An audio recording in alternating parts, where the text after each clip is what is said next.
Hello friends, आप सभी का एक बार फिर से स्वागत है अपनी स्मार्ट नॉलेज क्लासेस में। हम लोग जो भी प्रीवियस ईयर्स में साइंस के क्वेश्चन आए हैं उनके क्वेश्चन देख रहे थे। और आज मेरा टॉपिक, मैंने जो साइंस का साउंड चैप्टर है उससे रिलेटेड क्वेश्चन लिए हैं।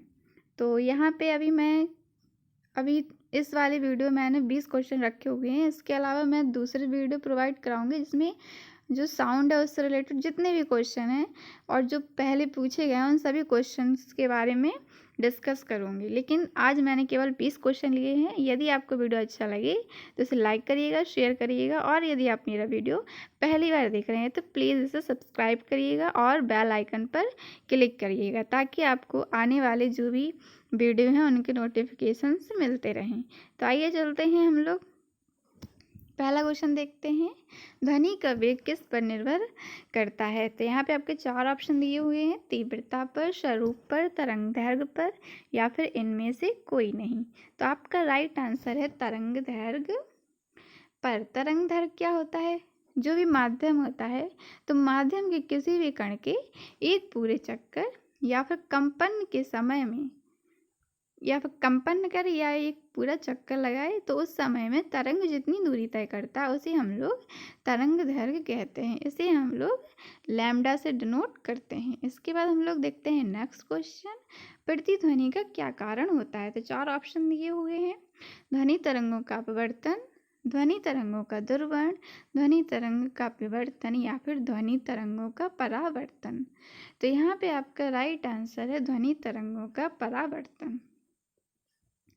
तो प्रतिध्वनि क्या होती है? जैसे मान लीजिए कोई खाली जगह होती है, खाली रूम होता है, या फिर कोई घर खाली पड़ा होता है, या मान लीजिए कोई हॉल होता है, या फिर पहाड़ वगैरह होते हैं, तो उनके पास जाकर ज़ोर से चिल्लाने पर कुछ समय के पश्चात जो हम बोलते हैं तो वही ध्वनि हमारी वापस सुनाई देती है। तो इस ध्वनि को ही हम लोग क्या कहते हैं? प्रतिध्वनि कहते हैं। तो ये आपका हो गया प्रतिध्वनि। और इसके बारे में मैं आपको एक चीज़ और बता दूं कि हमारा जो मस्तिष्क होता है उसमें ध्वनि का संवेदन लगभग 1/10 सेकंड तक बना रहता है। तो ये आपका एक और क्वेश्चन कंप्लीट हो गया। इसलिए जो भी हमारी जो स्पष्ट प्रतिध्वनि होती है उसको सुनने के लिए जो भी मूल ध्वनि होती है, मूल ध्वनि और प्रतिध्वनि के बीच में कम से कम 1/10 सेकंड का समय अंतराल होना चाहिए, तभी हमें जो हमारी प्रतिध्वनि होती है वो एकदम स्पष्ट सुनाई देती है। तो ये हो गया आपका क्वेश्चन कंप्लीट। इसके बाद देखते हैं हम लोग नेक्स्ट क्वेश्चन। एमआरआई मशीन में निम्न में से किसका प्रयोग किया जाता है? तो यहाँ पे आपके पास 4 ऑप्शन है। ध्वनि तरंग, एक्स किरण, पराश्रव्य, या फिर चुंबकीय तरंग। तो यहाँ पे आपका राइट आंसर है चुंबकीय तरंग। यहाँ पे आपका जो एमआरआई लिखा हुआ है इसका फुल फॉर्म क्या है? मैग्नेटिक, लिख देती हूँ मैं, मैग्नेटिक रेजोनेंस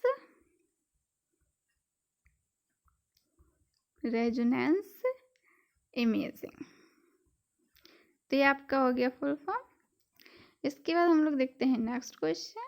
एक टीवी सेट को संचालित करने के लिए टीवी रिमोट कंट्रोल में किन तरंगों का उपयोग किया जाता है? तो यहाँ पे आपके पास 4 ऑप्शन है। प्रकाश तरंगों का, ध्वनि तरंगों का, अवरक्त तरंगों का, या फिर रेडियो तरंगों का। तो यहाँ पे आपके पास राइट आंसर है अवरक्त तरंगों का। तो यहाँ पे जो अवरक्त तरंगे हैं इनको किसने खोजा था? हर्शेल ने खोजा था। और उनका जो भी ये तरंगे हैं उनका दैर्घ्य परास क्या होता है? 7.8 इंटू 10⁻⁻7 से 5.0 इंटू 10⁻³ मीटर होता है। और इनके बारे में आपको एक बात और बता दूं कि इनके द्वारा ऊष्मा का संचरण होता है, और जब भी खराब मौसम या कोहरा होता है तो उसमें फोटोग्राफी की जाती है, तो इन्हीं तरंगों का यूज़ किया जाता है। और युद्ध के दौरान कोहरे व धुंध के पार देखने के लिए भी इन तरंगों का यूज़ किया जाता है। क्यों किया जाता है? क्योंकि जो इनका प्रकीर्णन होता है वो लाल रंग के दृश्य प्रकाश से भी कम होता है। जिससे ये किरणें क्या होती हैं, कोहरा होता है या फिर धुंध होता है तो काफ़ी दूर तक चली जाती हैं, इसलिए हम लोग अवरक्त तरंगों का यूज़ करते हैं। तो अब देखते हैं हम लोग नेक्स्ट क्वेश्चन। ध्वनि तरंग अपने मार्ग में रुकावट आने पर क्या करती हैं? तो ये तो बहुत ही सिंपल क्वेश्चन है। मुड़ जाती हैं, सीधी जाती हैं, रुक जाती हैं या लौट जाती हैं? तो यहाँ पे आपका राइट आंसर है मुड़ जाती हैं। नेक्स्ट क्वेश्चन देखते हैं। हवा में ध्वनि का वेग क्या है? 30,000 मीटर पर घंटा, 332 मीटर पर घंटा। यहाँ पे जी मिस्टेक हो गई है, यहाँ पे है 332 मीटर पर सेकंड। तो यहाँ पे आपके पास 4 ऑप्शन है। तीसरा है 1000 मीटर पर सेकंड, चौथा है 300 मीटर पर घंटा। तो यहाँ पे आपका राइट आंसर है सेकंड, 332 मीटर पर सेकंड। इसके बाद देखते हैं हम लोग नेक्स्ट क्वेश्चन। चमगादड़ की ध्वनि कैसी होती है?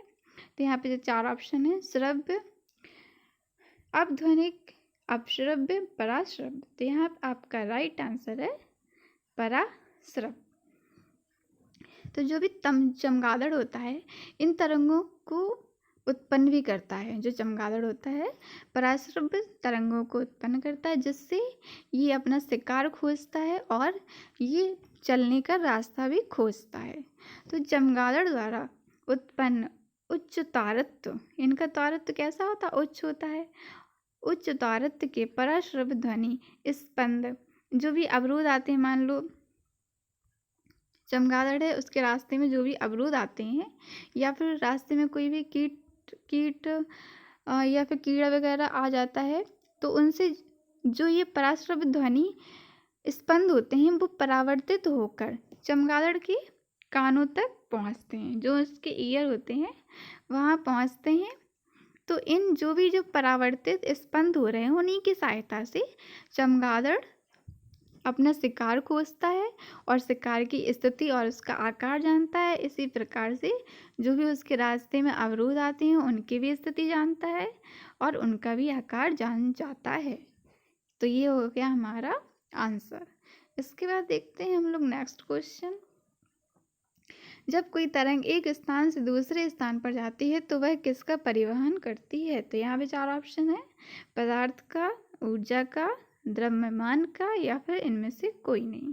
तो आपका राइट आंसर है ऊर्जा का। इसके बाद नेक्स्ट क्वेश्चन देखते हैं। बेल किसकी इकाई है? तो यहाँ पे 4 ऑप्शन दिए हुए हैं आपकी, तीव्रता की, पिच की, तरंगदैर्घ्य की या फिर इनमें से कोई नहीं। तो आपका राइट आंसर है तीव्रता की। जो तीव्रता होती है, तो तीव्रता क्या होती है? तीव्रता ध्वनि का वह अभिलक्षण होता है जिसके कारण हमें ध्वनि तीव्र या फिर मंद महसूस होती है। और जो तीव्रता होती है उसकी एसआई मात्रक क्या होता है? उसका एसआई मात्रक होता है माइक्रोवाट प्रति वर्ग मीटर। और इसका व्यवहारिक मात्रक क्या होता है? तो ये दिया हुआ है आपका बेल। और जो भी बेल होता है उसके 10वें भाग को हम लोग डेसिबल कहते हैं। 10वें भाग को क्या कहते हैं? डेसिबल कहते हैं, जो ध्वनि का मात्रक होता है। इसके बाद हम लोग देखते हैं नेक्स्ट क्वेश्चन। एक ओर बंद तथा दूसरी ओर से खुली हुई पाइपलाइन कैसी हार्मोनिक्स देती है? तो आपके पास 4 ऑप्शन है, सभी हार्मोनिक्स, सभी सम हार्मोनिक्स, सभी विषम हार्मोनिक्स या फिर कोई नहीं। तो आपका राइट आंसर है इसमें से सभी विषम हार्मोनिक्स। और हार्मोनिक्स को हम लोग सन्नादी कहते हैं। और सन्नादी क्या होता है? किसी ध्वनि स्रोत से उत्पन्न उन सभी आवृत्तियों को जो मूल स्वर की पूर्ण गुणक होती हैं उन्हें हम लोग हार्मोनिक्स या फिर सन्नादी कहते हैं। इसके बाद हम लोग देखते हैं नेक्स्ट क्वेश्चन। ध्वनि की चाल क्या है? अब ये ध्वनि की चाल आपकी मील के फॉर्म में पूछी गई है। तो यहाँ पे 4 ऑप्शन है, 920 मील प्रति घंटा, 760 मील प्रति घंटा, 680 मील प्रति घंटा। तो आपका यहाँ पे राइट आंसर है 760 मील प्रति घंटा, यानी कि आंसर नंबर 2। इसके बाद देखते हैं हम लोग नेक्स्ट क्वेश्चन। जब हमें कोई ध्वनि सुनाई पड़ती है तो हम इसके स्रोत का अनुमान कैसे लगा सकते हैं?